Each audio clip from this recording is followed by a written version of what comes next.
Selamat pagi teman-teman dan Bu Ros. Pada hari ini saya akan mempresentasikan pendidikan karakter anak usia dini pada matkul konsep dasar anak usia dini. Nama saya Angela Febrianti Sucipto.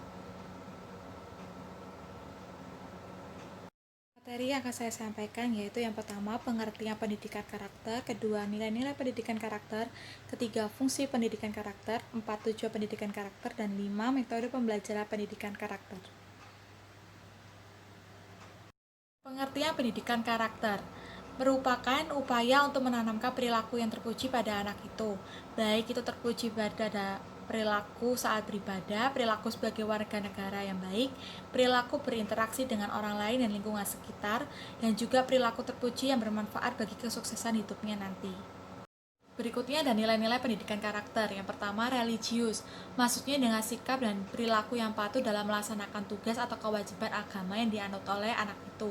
Hidup rukun walau berbeda agama. Jadi di sini tuh seperti kewajibannya untuk gereja atau beribadah, berdoa sebelum tidur dan lain sebagainya. Terus hidup rukun walau berbeda agama ya. Misalnya dengan teman, ada temannya berbeda agama dengan dia. Jadi kita harus mengajarkan untuk hidup rukun kepada mereka. Kedua, jujur. Anak usia dini harus kita tanamkan dengan pendidikan karakter jujur, karena perilaku yang jujur dapat menjadikan seorang yang dapat dipercaya baik dari perkataan, tindakan, dan pekerjaan nantinya. Yang ketiga, toleransi. Pendidikan karakter juga tidak luput dalam pengajaran toleransi. Dengan mengajarkan anak untuk bertoleransi, itu penting. Kenapa? Karena dengan mengajarkan anak bertoleransi, anak akan belajar untuk saling menghargai perbedaan dari agama, pendapat, sikap, dan lain sebagainya. Keempat, ada disiplin. Tindakan yang menunjukkan suatu perilaku atau sikap yang patuh pada berbagai ketentuan atau peraturan diberikan. Contohnya, mendisiplinkan anak tentang waktu, gimana kita harus melakukan itu dengan tepat waktu, misalnya datang ke sekolah dengan tepat waktu, mengerjakan tugas dan lain sebagainya. Terus kerja keras, menunjukkan upaya yang bersungguh-sungguh dalam mengatasi suatu masalah atau suatu pekerjaan. Kreatif, selalu berpikir dan selalu memberikan hasil atau sesuatu yang baru. Misalnya, anak ini diberikan sepap kertas sama gunting, lalu anak ini memiliki daya kreatif yang tinggi, lalu akhirnya mendapat menghasilkan sesuatu yang baru. Mandiri, di sini anak diajarkan untuk tidak selalu tergantung dengan orang lain maupun orang tua dalam menyelesaikan tugas atau permasalahannya. Jadi misalnya dia mempunyai tugas atau permasalahan, dia harus belajar untuk mandiri untuk menyelesaikan masalah itu tanpa harus tergantung dengan orang lain atau orang di sekitar mereka. Berikutnya ada fungsi pendidikan karakter. Subaidi mengatakan bahwa ada beberapa fungsi pendidikan karakter yang diantaranya adalah satu, pembentukan dan pengembangan potensi. Itu berfungsi untuk membentuk dan mengembangkan potensi peserta anak supaya berpikir baik, berhati baik, dan berperilaku sesuai dengan falsafah hidup Pancasila. Oleh karena itu dalam konteks ini, pendidikan harus mampu memberikan keleluasaan kepada peserta didik untuk dapat mengembangkan potensi maupun bakat yang dimiliki sesuai dengan norma-norma yang ada.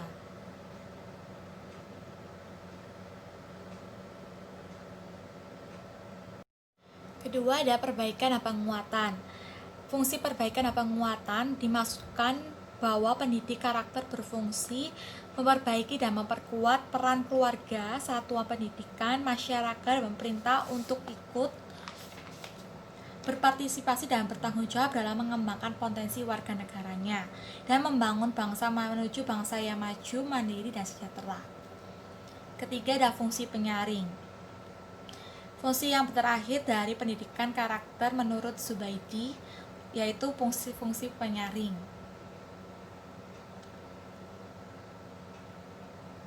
Maksud dari fungsi penyaring yaitu pendidikan karakter tersebut dimaksudkan untuk memilah budaya bangsa sendiri dan menyaring budaya bangsa lain yang tidak sesuai dengan nilai-nilai budaya dan karakter bangsa yang bermartabat. Oke, ini harusnya.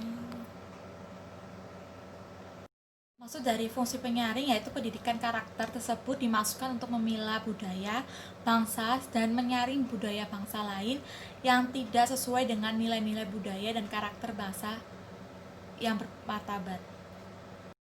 Tujuan pendidikan karakter. Yang di sini ada 5 tujuan pendidikan karakter. Yang pertama, untuk mengembangkan potensi. Kedua, untuk menanamkan jiwa kepemimpinan yang tanggung jawab anak.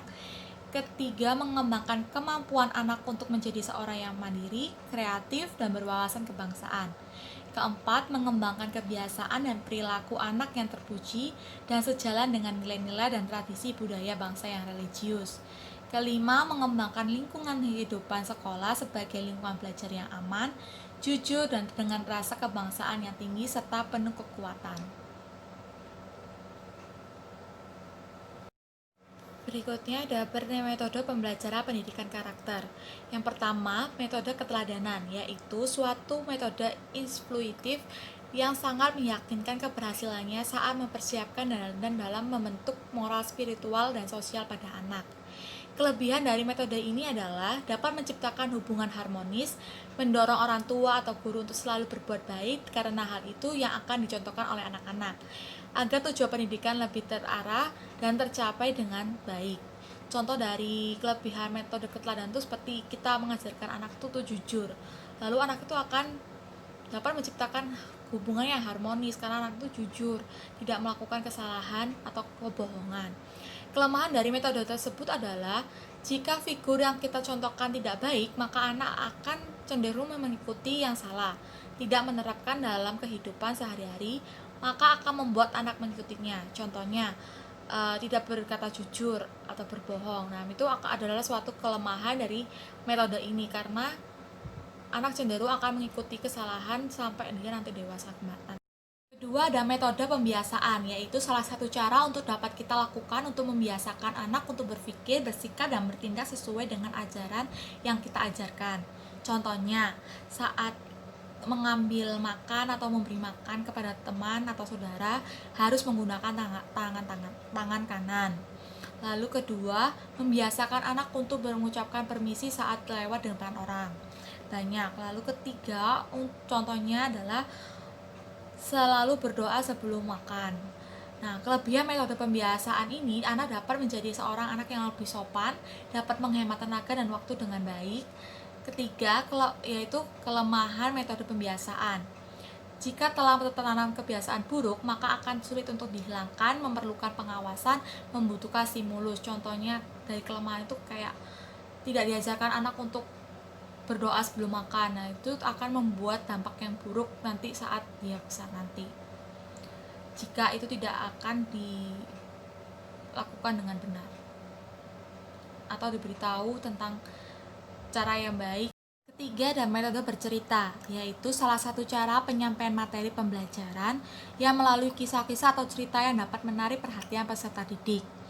Kedua adalah menurut Scott Russell Sanders berpendapat ada beberapa alasan penting mengapa metode bercerita itu sangat penting bagi anak, yaitu antara lain menyimak secara cerita merupakan suatu yang menyenangkan anak, dapat membantu anak untuk memahami waktu dan tempat, dan juga dapat menjadikan sarana rasa ingin tahu pada anak. Kelebihan metode ini dapat melatih emosi anak atau perasaan anak, dapat sebagai sarana hiburan, dapat juga untuk membentuk karakter anak. Kelemahan dari metode ini, pemahaman bahasa yang diterima anak akan sulit, dapat juga membentuk jenuh bagi anak-anak. Dan terakhir ada metode karya wisata. Dalam metode karya wisata ini dapat memberikan kesempatan kepada anak untuk melakukan pengamatan. Dengan cara ini, anak dapat mendengarkan, merasakan, melihat, dan tentunya melakukan. Contohnya seperti mengajak anak untuk berkebun atau outbound dan lain sebagainya. Kelebihan metode karya wisata ini, anak akan dapat melihat langsung kegiatan-kegiatan yang dilakukan. Anak dapat mempraktekkan secara langsung juga. Kelemahan dari metode ini adalah waktu yang dibutuhkan cukup panjang. Jika persiapan tidak matang, maka akan menjadikan ini sebagai piknik, bukan metode pembelajaran. Lalu biaya yang dilakukan metode ini cukup besar. Sekian presentasi pada hari ini. Saya ucapkan terima kasih.